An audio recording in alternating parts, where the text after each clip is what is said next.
Now, after several hours of calm overnight, Israel has launched further airstrikes on the Gaza Strip. And at dawn, militants launched dozens more rockets at southern Israel. It's now the 10th day of the conflict, and there's concern the violence could spread after rockets were fired from Lebanon at Israel. In New York, the latest meeting of the UN Security Council has failed to reach agreement on how to respond. The UN Palestinian ambassador described its lack of a unified position as shameful and called for the international community to act swiftly. But the Israeli leader Benjamin Netanyahu says Hamas has to be taught a lesson.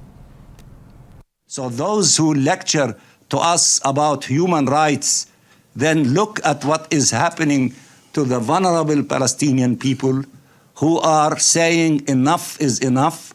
53 years of occupation with this kind of ruthless apartheid occupation against our people, and 73 years since the Nakba, in which our people who are citizens of the State of Israel, instead of acquiring their national rights and living in freedom and dignity there in their ancestral homeland, look at the Israeli media. They're accusing them for what they are doing to resist this onslaught against the Palestinian people. So enough is enough. And I can tell you, although the immediate responsibility of the international community is to bring a ceasefire immediately. There are only two ways that you can deal with them. You can either conquer them, and that's always an open possibility, or you can deter them. And we are engaged right now in forceful deterrence, but I have to say, we don't rule out anything. We hope we can restore quiet. We hope we can restore it quickly. I want to say that we're doing that while doing our utmost to avoid civilian casualties. We could see the origins of this particular outbreak in the cancellation of the Palestinian elections. Hamas was sure that it would gain considerable power. And when they saw that these elections were not going to take place, they sought to use the Jerusalem Day ceremonies and events around Jerusalem Day and the court proceedings in Sheikh Jarrah to incite riots, to incite violence in order to further their political goals. The Israeli Prime Minister there, and before him, the UN Palestinian ambassador. Well, for more on this, I'm joined now from Washington by Aric Mutchnick, President and CEO of Exterior Group, an international security firm that specializes in high-level security consulting. Mr. Mutchnick is also an expert in the Israeli-Palestinian conflict, and he served as a paratrooper for the Israeli Defense Force. Thank you very much indeed for joining us. We appreciate the time you've taken to talk to us. So the bombings and the rocket attacks and the harsh rhetoric are continuing. What's the latest update that you can give us? Just the same feeds that a lot of people are seeing. Maybe mine are coming from closer sources, but rockets continue to fall, and the Iron Dome continues to stop them before they hit the ground for the most part. But there's not a lot of end in sight at the moment. It will come, but not in the next couple days. So.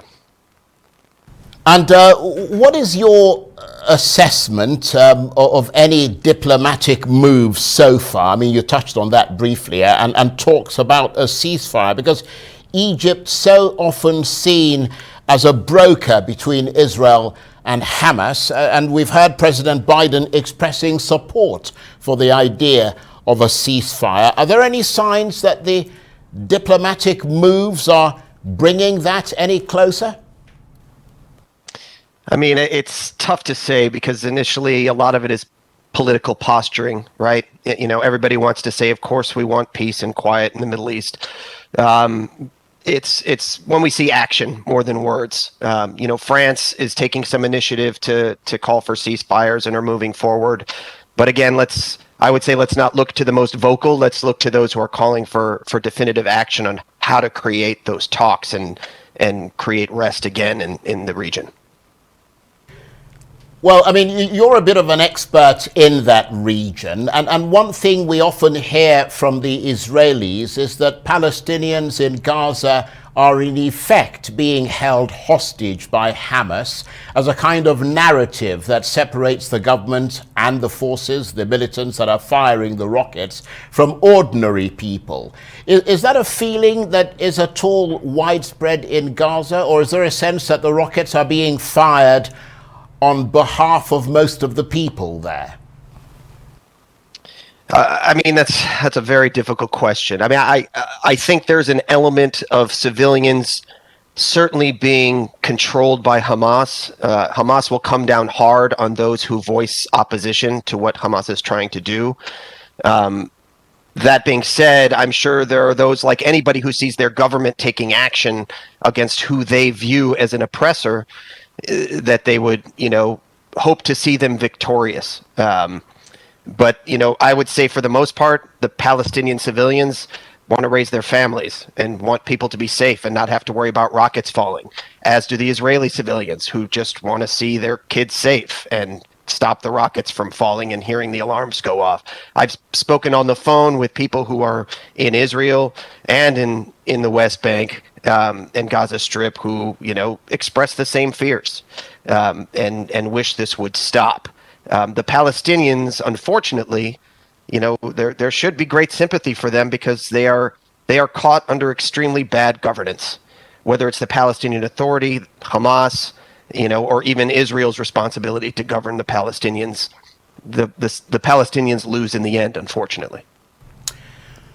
Well, you're certainly right about that, because I was going to say that the real issue here appears to be that Gaza has been under siege for many years now, since 2007. More than 60% of the young people there have no jobs, no access to travel, no health services. So even if Hamas is taken out of the picture, the problem is still likely to continue, is it not? Most definitely it will continue. And I mean, years ago, there was an attempt to make the Gaza Strip, sort of a new Monaco, right? Put casinos and hotels and try and make it a tourist destination.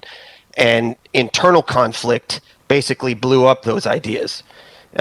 So it's until there's responsibility taken to create some stability in the Gaza Strip and West Bank, then this will just repeat itself, and if Israeli leadership keeps making the same moves, this will just repeat itself, which is what we've seen over, decades now in Israel. So it isn't your sense that it is likely to be any different this time, will this lead to deeper misery and more radicalizations unless things change and the people of Gaza are given more freedoms? No indication that it might be different this time. There are some differences, and as we live in a news world of opinion and fact, I will state this as an opinion. But what we're seeing is a very heavy meddling by Iran. The short and simple version of how this all started was, a Jewish family builds a house in East Jerusalem and protests begin. Those get out of hand. Hamas makes a declaration that, Israel needs to move out or they'll drop rockets, which is uncharacteristic for Hamas to create an ultimatum like that. And then they followed through and fired the rockets. And then that led, obviously, to Israel defending itself and then taking military action in the Gaza Strip. The idea that Iran did not have a hand in this somehow, it would be very easy for them, and they have operatives all over the Gaza Strip and the West Bank, but to incite several of their followers or their operatives to go on a Twitter rampage, get people riled up to come out and protest, which would escalate a lot of these activities. And then create the discord in Gaza and in Israel. There's no small connection, I think, again, this is my opinion, that when you have normalized relations between Israel and the UAE and Bahrain and Sudan is a major point of transport for Iranian goods into Israel, into Gaza. So, I think there will be information that comes out of this that will make it different. That being said, Will it stop this kind of conflict from happening again? I don't know. I don't think so. And briefly, because we're going to take a break, but we'll keep talking with you. Benjamin Netanyahu has been talking tough again today. Is his language the threat of a full-scale war, or is he trying to set up some sort of compromise and a ceasefire? Briefly.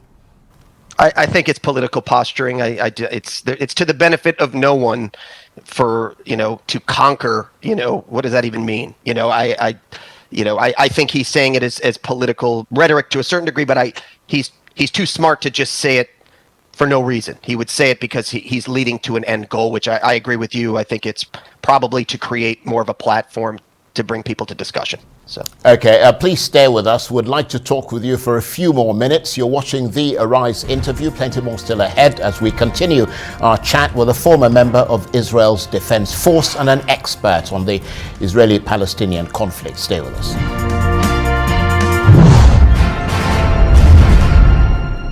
Welcome back to the Arise interview. I'm Charles Enyugolu. Day 10, dawn broke in Gaza to the sound of more Israeli air raids and more Hamas rockets, salvos aimed at towns in the south of Israel. And while the fighting rages on and international efforts inch towards a ceasefire, the suffering of the most vulnerable continues. In Gaza, 63 children are among 219 people killed in the territory so far. And in Israel, 2 children have been among the casualties, with 2 killed along with 10 adults. Countless minors on both sides said to be terrified and traumatized as buildings collapse all around them, and they wonder if their homes will be next. And Aric Mutchnick, who served as a paratrooper for the Israeli Defense Force and is currently president and CEO of Exterior Group, an international security firm that specializes in high-level security consulting, is still with me from Washington. Thank you very much indeed for staying with us. And in the US where you are, President Biden changing his position, saying that he supports a ceasefire. How significant is that? Because the US had blocked a UN Security Council resolution on the conflict at least 4 times in the past week. Is that putting some pressure on Israel to look for a way now to end the conflict, despite the fact that we're still getting Mr. Netanyahu and military spokespeople saying that that's not what they're looking at? I think it's less pressure and more. There's no statement probably made by the United States that hasn't been discussed with Israel first. There's a relationship there. So I think it would be expected that President Biden would make a statement that, yes, we want a ceasefire, we want quiet there. And again, it's political language to a certain degree to show his support for Israel, yet also show that he wants peace to reign in the region. So, but what about other things like the worsening humanitarian situation in Gaza, where you have tens of thousands of people displaced, power lines hit, sewages affected? I mean, it's becoming quite a desperate situation. Is that likely to put or to pile on the pressure on Israel to move towards a ceasefire? I don't know if it will create pressure. What I'm hoping is that it opens the door to allow humanitarian aid, in which case that might be the gateway to a ceasefire, because if humanitarian aid starts flowing into Gaza, then Israel is much less likely, even from strategically fired operations that can target a single building or a single car, that will slow down if there is more humanitarian aid allowed in. My brother actually provides medical care to Palestinian children in Gaza. And I mean, the situation prior to this conflict was desperate. There simply, even in the best of times, are very limited resources in the Gaza Strip. I mean, let me take you up on that point, because you made a very interesting point there about the potential for humanitarian aid actually allowing for a ceasefire. You talked about your brother helping people in Gaza, which is, of course, a very commendable thing. But why is Gaza that way? Why is the situation so desperate? And why does Israel not see that keeping on its doorstep such a desperate situation would lead to radicalization, especially if people see it as the fault of Israel? I mean, that's a great question. I mean, Israel, I think, historically has squandered their opportunity to govern well. That being said, it does not entirely fall on Israel's shoulders, the problems in the Gaza. The Palestinians haven't been governed well by themselves, by the authority, by Hamas. You know, there was a time when Hamas was building schools and clinics, and then they changed their focus to finding ways to bring thousands of rockets into the Gaza Strip. You know, those are coming in, and that's one of the issues with humanitarian aid, is that it is very easy to slip rockets into a container full of cement, you know, or into other seemingly humanitarian aid related materials. So there has to be a careful look at things that are coming into the Gaza Strip from any direction. So it's very tough. And again, the end losers are the Palestinian civilians. And I agree with you that, you know, had there been more of an effort, not just by Israel, but I mean, with the wave of a hand, Saudi Arabia could have built palaces for every single one of the civilians in Gaza Strip. Why hasn't that happened? Where's the investment from the Arab world into Gaza Strip and the West Bank and to the Palestinian people? The Palestinians can, once they have the means, they're some of the most brilliant business minds in the world. You know, they don't need teaching, they need resources, they need support to create stability, in my opinion. Again, very good points you raised there. Certainly the question of Arab investment in the Palestinian territories. But from that point of view, rather than investment, what we're seeing is actually feeding into all this fears of wider unrest. I mean, there are protests. There's been a general strike, not just in the Palestinian territories, but there's been protests in other sort of countries like Lebanon and Jordan, and of course more unrest in Arab-Israeli towns as well, which is, I presume, an internal security headache for Israel. The protests are a bit of a headache. Those have essentially been brought under control. I mean, there was a protest in Los Angeles last week. So, you know, that's to be expected to a certain degree, because you have hardliners from pro-Palestinian efforts and hardliners from, you know, pro-Israel efforts that come out because they want to wave their flags, as we're watching now to a certain degree. But I think that's the least of the concerns, are the protests at this point. And for some perspective, you know, for viewers, it's important to realize the size we're talking about. You know, much as those outside of Africa think that it's an easy drive from Mozambique to Nigeria, you know, the reverse is true. You have to remember that Israel, the entire length of Israel, is essentially the drive from Abuja to Kano. That's it. The width is about the drive from Abuja to Jos. So it's so small that, you know, a lot of these things, when they erupt, it's literally in your backyard.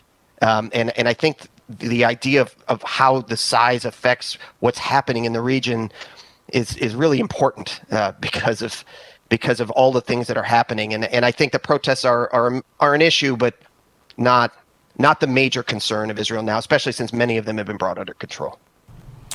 But just to drill down a bit further on those concerns that the conflict might be felt in other parts of the region, I mean, I know you sort of played it down a bit, but we've seen protests, as I said, in Lebanon, Jordan. We've seen some rockets fired from Lebanon towards Israel. I mean, could this conflict be a catalyst for more violence spreading across the region? It's the Middle East, so that's entirely possible. But, you know, Lebanon, let's remember who sits there that would be firing rockets. Very unlikely the Lebanese. It's probably Hezbollah. And who is behind Hezbollah? Iran. So now we come back to the idea that Iran is somewhat of the puppet master behind a lot of the things that are happening in the region right now. So we've got about 30 seconds or so. What's your analysis of where things go from here? I think as not necessarily from Biden, but internationally as pressure increases on both sides. I think that eventually there will be a stand down, and then we resume talks again. Do I think there'll be a major difference? We hope. We always hope, but the fact is probably not at this point. Not until there's other useful, serious change that happens in the region, both by the Israeli government, by Hamas, by the Palestinian Authority, and by the international world, who could be doing a lot more to stabilize the region than they are. Mr. Mutchnick, I want to thank you exceedingly for the time that you've given us. Aric Mutchnick, who served as a paratrooper for the Israeli Defense Force and is currently president and CEO of Exterior Group, an international security firm that specializes in high-level security consulting. He was talking to me there from Washington.